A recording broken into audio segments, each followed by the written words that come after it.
Bonjour mesdames, bonjour messieurs. Vous me reconnaissez?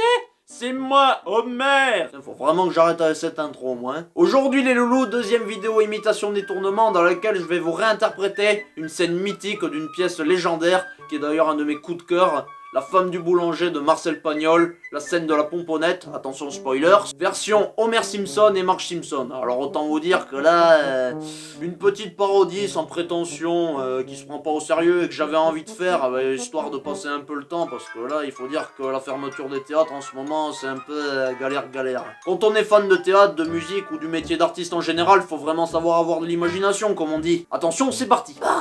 Pardon de quoi? De ce que j'ai fait. Ce que tu as fait?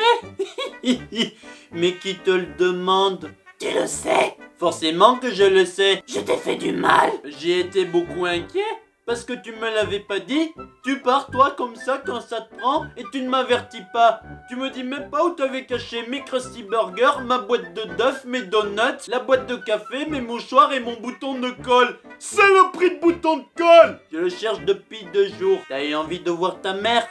Bon, je te comprends, tu sais, je ne te le reproche pas. T'osais pas me le dire parce que c'est vrai, je suis un peu trop autoritaire. Bon, ça aussi, je le comprends. Mais ta mère, elle ne pouvait pas m'envoyer un télégramme? Est-ce qu'elle ne pouvait pas me rassurer? Enfin, elle était raisonnable, puisqu'elle t'a envoyé tout de suite. Tu n'as pas eu froid au moins? Qu'est-ce que ça peut faire? Mais beaucoup! Maintenant que je suis si content de te revoir, tu vas pas me faire une maladie, hein? Viens, assieds-toi, ne reste pas là. Viens, assieds-toi là, ma belle. Tu dois avoir faim? Tiens, je m'étais préparé à manger pour moi parce que je ne savais pas si tu reviendrais ce soir. Mange, va. Moi, j'ai pas faim. Ne me pardonne pas comme ça, Homer. Ça me fait mal. Mais ne me parle plus de pardon comme ça. Tu finirais par me donner des idées dans la tête, mon chou. Ça t'étonne de me voir pétrir à ces heures-ci? Je ne sais pas. Bon, écoute, il faut que je t'avoue quelque chose. Depuis que tu es parti, je me suis pas bien conduit. Oh, n'aie pas peur, c'est pas bien grave. Seulement, comme j'étais tout seul, j'en ai profité pour boire des apéritifs. Et oui, c'est une envie qui m'est venue comme ça, un espèce de coup de folie. Un coup de folie, ça peut arriver sur tout le monde, pas vrai? D'ailleurs, ça m'a rendu malade comme un chien. Et je n'ai pas fait de pain. Du coup, les habitants de Springfield, ça les a bien embêtés. Et j'aurais promis de leur en faire pour ce soir. Punaise, voilà. Voilà toute la vérité. Et celui-là, qu'est-ce qu'il a fait? C'est moi. Il a une drôle de forme, hein? Une forme comique. Punaise. Je l'ai cuit dans le four du poêle de la cuisine, ça en jette un max. J'ai jeté un morceau de pâte au hasard. Et regarde un peu comme cette pâte est allée tomber. Après, je n'ai fait que celui-là. Pour toi. Pour moi. Enfin, pour toi. Pour moi. Oh, je dis pour toi. C'est parce que c'est toi qui vas le manger, bibiche. Mange, bibiche. Fais-moi ce plaisir. Mange. Oh, Homer.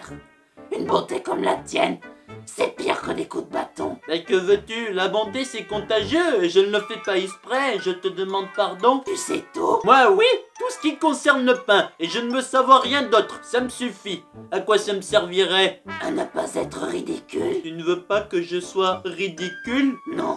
C'est la seule et unique parole d'amour que tu médites. Alors je ne sais plus quoi faire. Ah, t'es là, voilà. Tu l'as vu? Rentrer la pomponnette. Pomponnette. C'est une sacrée petite minette. Est-ce qu'elle peut rester en bas et pas aller sur le toit? Mais non, parce que c'est qu'une salope. Hein? Garce, salope, ordure! C'est maintenant que tu reviens? Et le pauvre Pompon dit qu'il s'est fait un mauvais sang d'encre pendant ces 3 jours.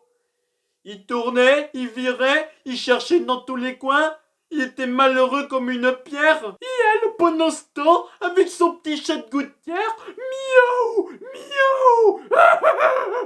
Un inconnu, un bon à rien, un passant en clair de lune. Mais qu'est-ce qu'il avait de plus que lui? Hein? Rien. Toi, tu dis rien. Mais elle, si elle n'avait pas honte ou pas pitié du vieux Pompon, elle répondrait « Il était plus beau ». Et qu'est-ce que ça veut dire beau? C'est quoi cette petite différence de l'une à l'autre? Hein? Tous les Chinois sont pareils, tous les nègres se ressemblent. Et parce que les lions sont plus forts que les lapins, C'est pas une raison pour que les lapines leur courent après en clignant de l'œil. Et la tendresse alors? Qu'est-ce que t'en fais? Dis, ton berger de gouttière, est-ce qu'il se levait la nuit pour te regarder dormir? Et est-ce que si tu étais parti, il aurait laissé refroidir son four s'il avait été boulanger? Voilà. Elle a vu l'assiette de lait, l'assiette du pauvre Pompon. Dis, c'est pour cela que tu es revenu? Tiens, bois-lui son lait, ça lui fera plaisir. Dis, est-ce que tu repartiras encore? Non. Parce que si tu devais repartir, il faudrait le faire tout de suite. Ce serait moins cruel. Non, elle ne repartira plus, Homer. Plus jamais. Voilà, mesdames et messieurs, cette vidéo est à présent terminée. Si vous avez aimé, abonnez-vous. Et sinon, si vous avez pas aimé, ben n'en parlez pas autour de vous. Fermez vos gueules surtout. Allez, salut les loulous. Et à la prochaine pour une prochaine vidéo, bande de nuls.